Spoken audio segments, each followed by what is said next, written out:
എന്താ തിരക്ക്? പുതുതായിട്ട് തുടങ്ങിയിട്ടുള്ള ഒരു കൗണ്ടറിന്റെ ഫ്രണ്ടിലാണ്. ജംഗ്ഷനിൽ ഇപ്പൊ മാറി ബിരിയാണി ബസാറാന്ന് ഇപ്പൊ പറയുന്നത്. കാക്കാട് ഇപ്പൊ അറിയപ്പെടുന്ന ബിരിയാണി ബസാർ എന്നാണ് അല്ലേ? ഇത് രണ്ടാമത്തെ കൗണ്ടറാണ്. എനിക്ക് വയ്യ. 1 2 ഇനിയും കുത്തിയിടും അല്ലേ? കുത്തി ഞാൻ പരത്തി വെച്ചിട്ട് എടുത്തോളൂ. ആരോട് ചോദിച്ചിട്ട് എന്റെ ഫോട്ടോ ഒക്കെ എടുത്ത് വെച്ചേക്കുന്നത്? ചോദിച്ചില്ല, നിങ്ങളെ വന്നപ്പോഴാണ് നമുക്കൊരു ഇതായത്, ഉഷാറായത്. നമ്മൾ വീഡിയോ ചെയ്തതിന് ശേഷം ഇവിടെ എന്താ സംഭവിച്ചത്? നല്ല മാറ്റം ഉണ്ടായിരുന്നു. നല്ല മാറ്റം ഉണ്ടായി. ഒരു കൗണ്ടറിലാണ് നമ്മൾ പ്രവർത്തിച്ചുകൊണ്ടിരുന്നത് ആദ്യം. ഇപ്പൊ തിരക്ക് ഒഴിവാക്കാൻ വേണ്ടി നമ്മൾ 4 എണ്ണം കൂടെ വിട്ടിട്ടുണ്ട്. കാരണം നല്ല തിരക്കുണ്ട്. നമ്മൾ വന്നൊരു വീഡിയോ ചെയ്തു. കാക്കാഴത്ത് ഈ ബിരിയാണി തേടി എനിക്ക് തോന്നുന്നു കേരളത്തിൽ നിന്ന് മിക്കവാറും ആൾക്കാർ ഇവിടെ വരുന്നുണ്ട്. നമ്മളിപ്പോ എത്ര സ്ഥാപനം തുടങ്ങി?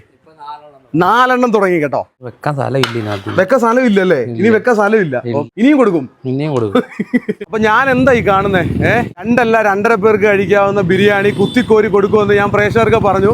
ഞാനിപ്പം ഇവിടെ വന്നു കഴിഞ്ഞപ്പോൾ കാണുന്ന കാഴ്ചയാണ്. ഞാനിപ്പോൾ നിൽക്കുന്നതെന്ന് പറയുമ്പം പുതുതായിട്ട് തുടങ്ങിയിട്ടുള്ള ഒരു കൗണ്ടറിന്റെ ഫ്രണ്ടിലാണ്. രണ്ടാമത്തെ കൗണ്ടറാണ്.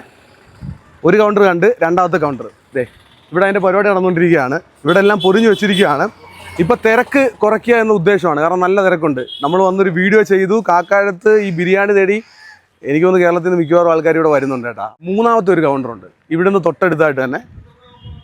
ഇത് കണ്ടില്ലേ? അടുത്തൊരു കൗണ്ടറാണ്. അപ്പം നമ്മൾ ആദ്യം ചെയ്ത വീഡിയോ എന്ന് പറയുന്നത് ഇവരുടെ ആദ്യത്തെ സ്ഥാപനം ഞാൻ കാണിച്ചു തരാം. അത് കഴിഞ്ഞിട്ട് ഇപ്പോൾ തുടങ്ങിയിരിക്കുന്നത് നമ്മളിപ്പോൾ എത്ര സ്ഥാപനം തുടങ്ങി? 4 എണ്ണം തുടങ്ങി കേട്ടോ. 4 എണ്ണം തുടങ്ങാനുള്ള കാരണം എന്ന് പറയുമ്പം ഈ ബിരിയാണി പ്രിയപ്പെട്ട പ്രേക്ഷകർ ഏറ്റെടുത്തത് കൊണ്ടാണ്. 2 അല്ല 2.5 പേർക്ക് കൊടുക്കുമെന്ന് പറഞ്ഞാൽ ആ രീതി തന്നെയാണ് ഇപ്പോഴും ഇവിടുന്ന് കൊടുത്തുകൊണ്ടിരുന്നത്. അപ്പം ഞാനിപ്പോൾ നിൽക്കുന്ന കറക്റ്റ് ലൊക്കേഷൻ ഇനി പറയേണ്ട കാര്യമില്ല. ആലപ്പുഴ ജില്ലയിൽ കാക്കാഴത്താണ്. കാക്കാഴത്ത് ഇതൊരു ബിരിയാണി ജംഗ്ഷനായി മാറി. കല്യാണ ബിരിയാണി ജംഗ്ഷനായി മാറി. ഇത് ബിരിയാണി ബസാർ എന്നാണ് അറിയപ്പെടുന്നത് കേട്ടോ. ഒരുപാട് സന്തോഷം. കാരണം നമ്മൾ വന്നിട്ട് ഒരു സംരംഭം ഇത്രത്തോളമൊക്കെ പുരോഗതി ഉണ്ടാകുന്നതിൽ എനിക്കാണ് സന്തോഷം. എന്നോട് പെർമിഷൻ പോലും ചോദിക്കാതെ ഒരു കാര്യം ചെയ്തിട്ടുണ്ട്. എൻ്റെ ഒരു ഫോട്ടോ പറഞ്ഞിരുന്നെങ്കിൽ നല്ലൊരു ഫോട്ടോ ഞാൻ കൊടുത്തേനെ. ഓക്കെ, എൻ്റെ ഫോട്ടോ ഒക്കെ വെച്ചിട്ടാണ് കച്ചവടം കേട്ടോ.